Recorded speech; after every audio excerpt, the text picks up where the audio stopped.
and welcome to all our viewers in Nigeria and around the world to News Cycle on Global Television. Coming to you live from the nation's capital, Abuja, I am Jumai Manson. A quick reminder that Global Television is on DSTV channel 365 and Star Times channel 276. Now the news info. The Progressive Governors Forum has reaffirmed its unwavering commitment to vision and reform agenda of President Bola Ahmed Tinubu, describing it as the cornerstone of Nigeria's development strategy in a communique issued at the end of its two-day meeting held in Birnin, Kebbi. The forum pledged full alignment with the Renewed Hope agenda, vowing to harmonize state-level policies with federal government priorities on economic transformation, social inclusion, and sustainable development. The meeting, chaired by the PGF National Chairman and Imo State Governor, Senator Hope Uzodinma, brought together governors elected on the platform of the All Progressive Congress, APC.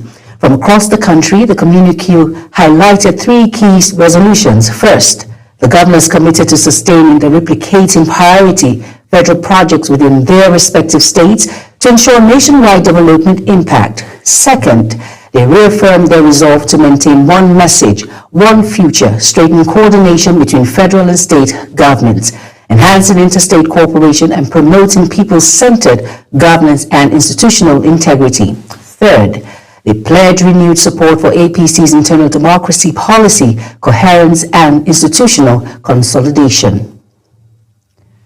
The Nigerian Senate has restated its commitment to mediating the ongoing dispute with the Academic Staff Union of the Universities, ASU, and the federal government. This was disclosed by Chairman of the Senate Committee on Tertiary Institutions and TETFund, Senator Maktari Danduse, Katsina South, stressing the urgent need for students to return to school while negotiations continue. Over now to Topsy Gimba's report. Senator Danduse, who led the Senate delegation in the meeting with ASU representatives, said the engagement was aimed at finding a balanced resolution to the lingering impasse. He explained that the Senate has drawn up a mediation framework to address the crisis, which includes immediate negotiation between ASU and the Ministry of Education and NUC. And on our resolution, the Senate is not happy that the agreement by the government to ASU has not been fulfilled. Senator Danduse added that the Senate is determined to ensure that government commitments are met and the academic activity resumed without further delay. He said the priority is the future of the Nigerian students and the stability of the nation's tertiary institution. We want the leadership of ASU to write all the issues they raise in our discussion so that we can pass the Ministry of Education together with them by Tuesday or Wednesday to ensure that our children are back to school. Also speaking, Senator Karimi Sunday highlighted the progress made in ongoing negotiations. Senator Sunday stressed that the Senate would continue to push for improvements in staff welfare and educational funding. They have agreed to increase the allowance to 35%, which they still felt they are not comfortable with, that it should go up a bit. And we spoke to them so that we can reach an agreement. Also, they talk about taxing. In his remarks, Senator Adams Oshiomhole underscored the need for sincerity on all sides. He pointed out that issues affecting academic work, such as taxation on essential materials, could be resolved through good faith negotiations. Oshiomhole further warned that Nigeria must take deliberate steps to retain its brightest minds within the university system. Before then, it would be nice if our children of the poor, I emphasize children of the poor, because the not so poor, their children are not here, so that they can be back to school. Meanwhile, ASU President Professor Chris Piwana Guson acknowledged that Senate's mediation efforts but maintained that the government's latest salary proposal remains outside the framework earlier agreed upon. Professor Piwana reiterated that any decision to suspend strike action rests with union members. That document that was submitted in December 2024 is one that was unattended to until we embarked on this action. Another meeting between the union and the government is scheduled for over the weekend, with hopes that amicable compromise will be paved the way for students to return to classroom.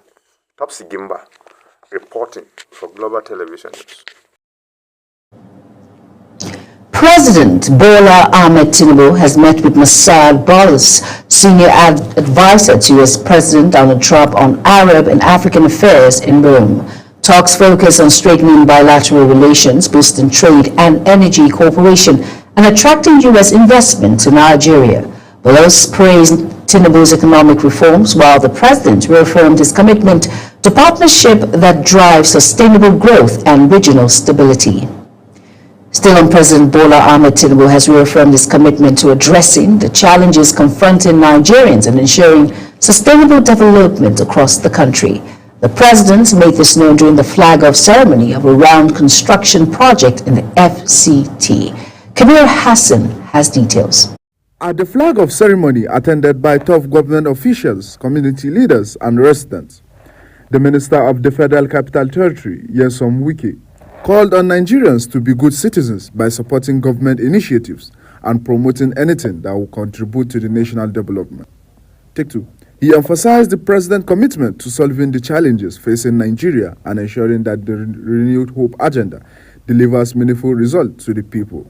He's going to solve the entire problems of Nigeria, but he's going to put Nigeria on the path of positive development. So good citizens should be able to carry out their own responsibility by calling government attention. Not everything you go to social media.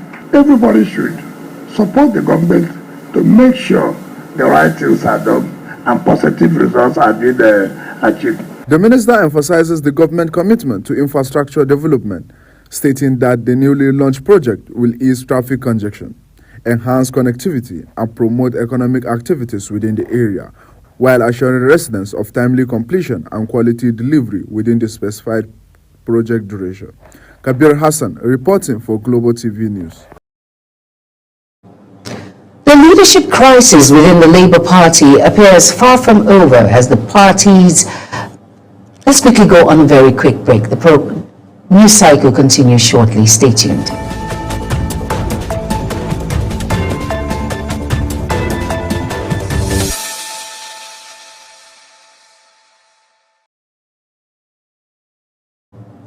You're welcome back, and if you're just tuning in, you're welcome back to that very quick break. This is News Cycle. The leadership crisis within the Labour Party appears far from over as the party's National Secretary, Umar Farouk, says his 2023 presidential candidate, Peter Obi, may not contest the 2027 general elections. Farouk made the comment during an interview on a political program in Abuja. Ubong Usoro reports. Appearing on Big Talk, the political program on Global Television, National Secretary of the Labour Party, Alhaji Umar Farouk, said Peter Obi has not indicated interest in returning to the party ahead of the 2027 elections and may not feature on the ballot. President, I do not see him contesting because, well, the Labour Party that you have, participated in and you have got this kind of number, it's a strong, throw to the presidency. You will throw it away. Farouk, however, noted that the party remains open to receiving Obi if he chooses to return, but insisted that no individual is bigger than the Labour Party. Farouk maintained that his faction remains the only one recognized by the Independent National Electoral Commission, INEC, dismissing other groups as dissidents, causing crisis for personal interest. Of course, yes, the door is open.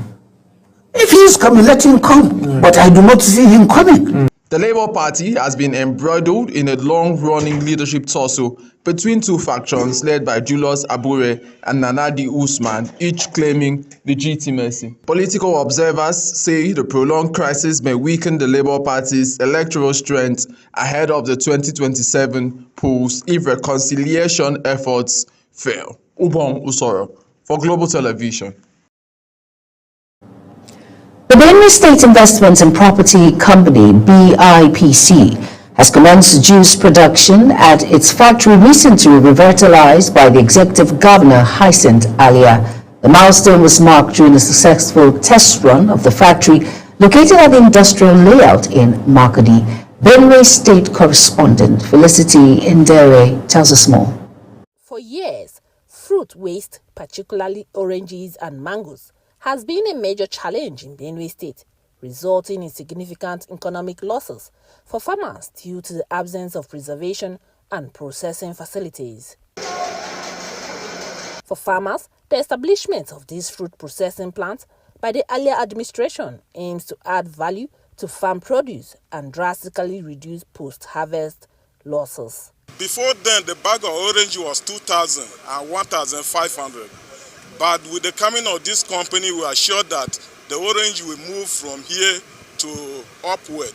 And the farmers shall also get value for their products. The lead technician revealed that the plant has the capacity to produce up to 4 tons of juice per hour, noting that the project would curb post-harvest losses and guarantee better returns for farmers. And we are also going to make sure that post-harvest losses are brought to minimal, and every farmer within the state will get true value for their orchards. After refinery processing, supposed to go to evaporator for concentration. So the capacity of the product is 4 tons per hour. After tasting the first batch of juice, the group managing director of BIPC, Dr. Raymond Asimakaha, expressed delight and commended Governor Alia for reviving the long-abandoned factory and repositioning it for productivity. This is a plant that we feel that with the capital injection that we're injecting in this place, we will ensure that our people have value. We will make sure that our fruits have value proposition. Farmers will begin to enjoy their money. People will begin to have work. We have been working morning and night to ensure that we show the world that it is possible that Benue is on the rising, and that is what you have today. This is the juice. And the oil, we are going to also use it and export it and have FS. The chaffs, we are also going to use it for our organic fertilizer. And just then there's no wastage here. The revitalization of Ben Fruit is among several industrial revival projects initiated by the earlier administration to drive agro-industrial growth and strengthen Benue's economy. Felicity Ndere reporting for Global Television News. Interesting story there. Stakeholders in Nigeria's aviation sector have expressed strong support for the proposed law establishing the African Aviation Aerospace University in Abuja. And industry players are backing the proposed legislation to establish the African Aviation Aerospace University in Abuja. They say the move is vital to tackling the growing manpower shortage threatening the future of the sector. And Nete Patrick tells us more. At a public hearing organized by the House Committee on Aviation Technology, key players from government, academia, and the aviation industry described the proposed African Aviation and Aerospace University as a game changer for human capital development. Representing the Minister of Aviation and Aerospace Development, the Permanent Secretary Dr. Ibrahim Abubakar said the institution aligns with government's vision of positioning Nigeria as a regional training hub for aviation and aerospace studies. Africa must develop its own high-level aviation and aerospace capacity to drive safely, innovation and competitiveness in the global industry. Registrar of the University, Dr. Mustafa Abubakar said, has secured accreditations from NUC and JAM and already run several undergraduate and postgraduate programs. That the passage of the AAAU establishment bill will, one, provide a firm legal foundation for the university's continued growth and sustainability. From Zaria, Rector of Nigerian College of Aviation Technology, Captain Danjuma Ismail, said the new university will complement existing training institutions and expand research capacity in the industry. Declaring the hearing open, Speaker Tajuddin Abbas and Committee Chairman Tajuddin Abisodun both affirmed that the bill will strengthen Nigeria's aviation sector and ensure accountability and autonomy in the university governance. I think this is a wonderful idea and it should have the support of stakeholders. This bill is not merely about the creation for another academic institution. It is about laying the foundation for a future where Nigeria becomes a continental leader. With the bill now before the House, stakeholders say its passage will set Nigeria on course to becoming Africa's aviation knowledge hub. Anieti Patrick, reporting for Global TV. The federal government says the recent drop in food prices across the country is a direct result of increased local production and sustained agricultural interventions under the Tinubu administration. Minister of State for Agriculture and Food Security, Senator Aliyu Sabi Abdullahi, stated this in Abuja during a sensitization walk to mark the 2025 World Food Day. Here's Aniete's Patrick report. It was a day of awareness and celebration in Abuja as farmers, development partners, and government officials took part in the World Food Day sensitization work promoting sustainable food systems and healthy diets for Nigerians. Produce what we eat and eat what we produce. Addressing journalists after the walk, Minister of State for Agriculture and Food Security, Senator Aliyu Sabi Abdullahi, said the drop in food prices is a reflection of improved local harvests and the success of government-led agricultural initiatives. He debunked claims that the government imported food to force prices down, clarifying that the limited imports window approved last year was only to bridge short-term gaps in production. We are looking at food security for our citizens. That is the overall interest of government. And if food is available, accessible, but not affordable, whoever is involved in the non-affordability will tell you he's not food secure. And yet, we want an economy and a country where everybody is inclusively included in whatever we are doing. The minister also credited the release of over 2 million bags of fertilizer and other farm inputs last year, following President Bola Tinubu's directive as key drivers of the improved output and reduced production costs. He added that newly procured Belarus tractors will soon be deployed nationwide through mechanization service centers to further support smallholder farmers and boost productivity. Through the agricultural mechanization service centers that are going to come on board, they can have access to the service of these tractors. The cost of their production can come down, but most importantly, they will have experts who will lay their farm and prepare it in such a way that their productivity can be enhanced. With local farmers driving production and new technologies taking root, the government says Nigeria is steadily moving towards a food-secure future. Anieti Patrick, reporting for Global TV News.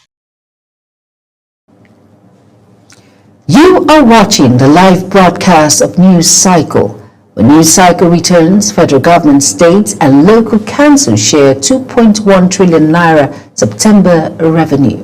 Details coming shortly, plus foreign and sports stories on the other side of this break. Please stay with us.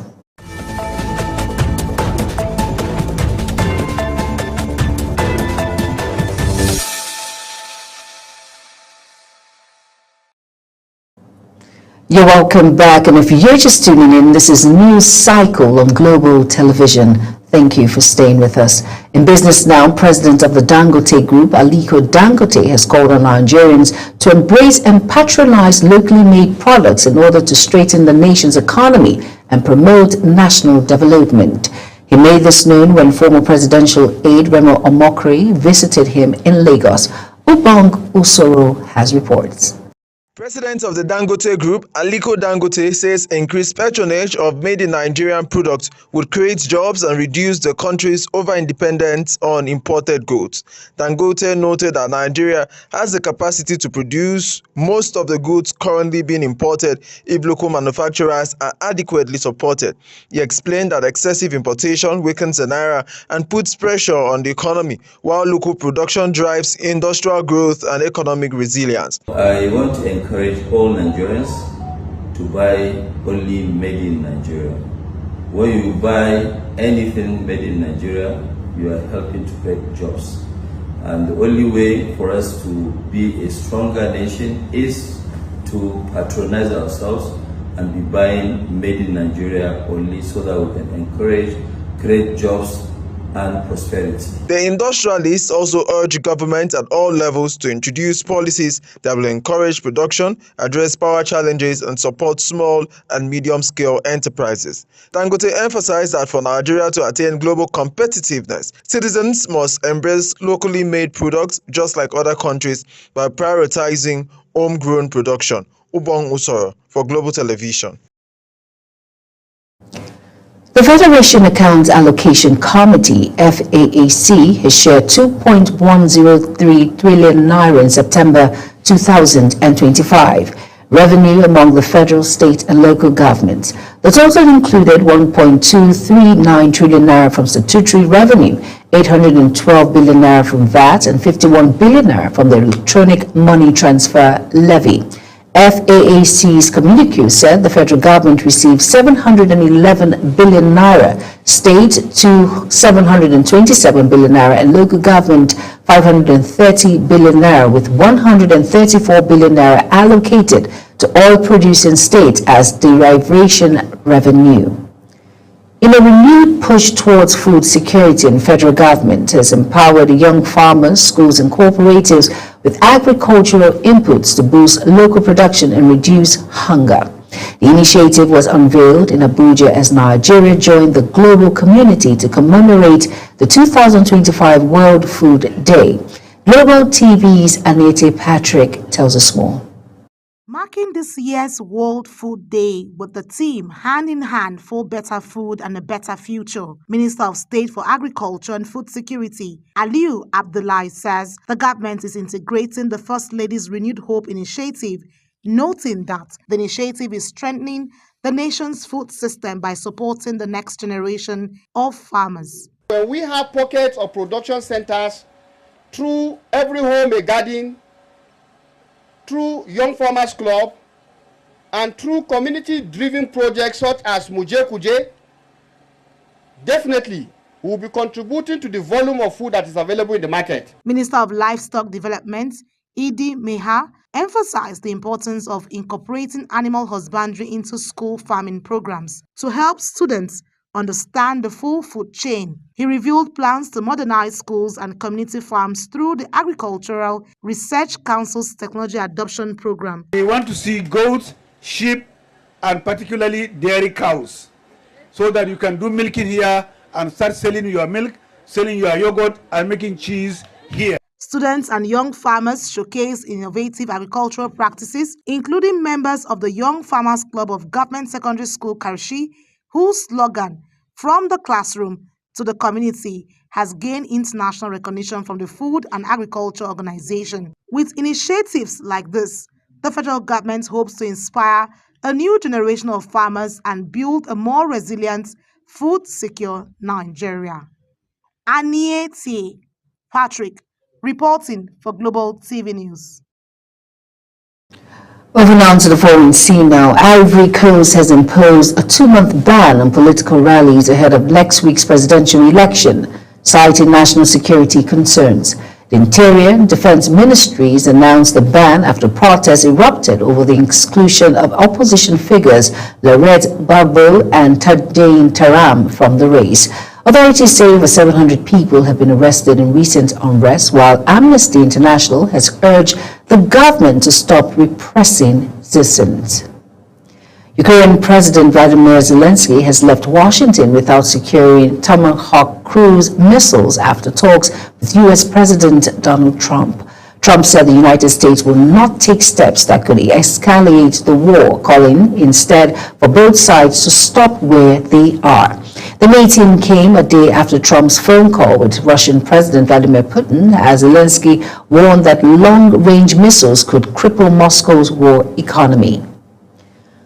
In sports now, Nigerian Super Eagles have climbed 4 places to the 41st in the latest FIFA Men's World Ranking, breaking into Africa's top 5.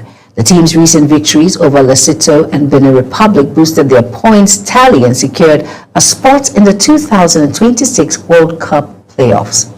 On the continent, Morocco, Senegal, Egypt, and Algeria lead the top 4, with Nigeria rounding out Africa's best 5 teams. Former Vice President and presidential candidate of the People's Democratic Party, Atiku Abubakar, has reaffirmed his unwavering commitment to youth empowerment through sports. He made this known when officials of the Nigerian University Games Association paid him a courtesy visit ahead of the 27th edition of the Games. Samuel Odi reports for Global Television. As Nigeria prepares for the 27th Nigerian University Games billed to host over 11,000 student-athletes from 220 universities, including the American University of Jos, the momentum is building towards what promises to be one of the most exciting university sporting events in recent years. The former Vice President, Atiku Abubakar, commended the organizers for keeping the spirit of university sports alive. He emphasized that sporting activities remain vital in nurturing young talent, fostering discipline, and promoting national unity. Sports is a major physical activity in our youth. And of course, we all know that sports can contribute in many ways, in the development of a nation. If you develop sports, you also develop the youth, and vice versa. Leading a delegation to the former Vice President, the Vice Chancellor of the University of Jos, Professor Tanko Isia, said preparation for the game were in top gear. He said facilities and logistics were being fine-tuned to meet international standards. We designed our facility in a way that by the time we implement those facilities, Your Excellency, any sports, international sports that will be coming to Nigeria, they will want to come and do some of the sports in Jos. The chief consultant for NUGA 2025, Obed Bella, expressed optimism that the Jos edition will not only showcase athletes' excellence, but also strengthen peace and unity across the region. To be a lasting legacy that will promote education and sports. And why we've looked at Jos as being a center of crisis, and we felt the narrative must be changed with the NUGA, and that is our focus. With the countdown now on, the University of Jos is set to welcome thousands of athletes, coaches, and officials to a celebration of talent, teamwork, and enduring power of sport to inspire a new generation of Nigerian leaders. Samuel Odi for Global Television News.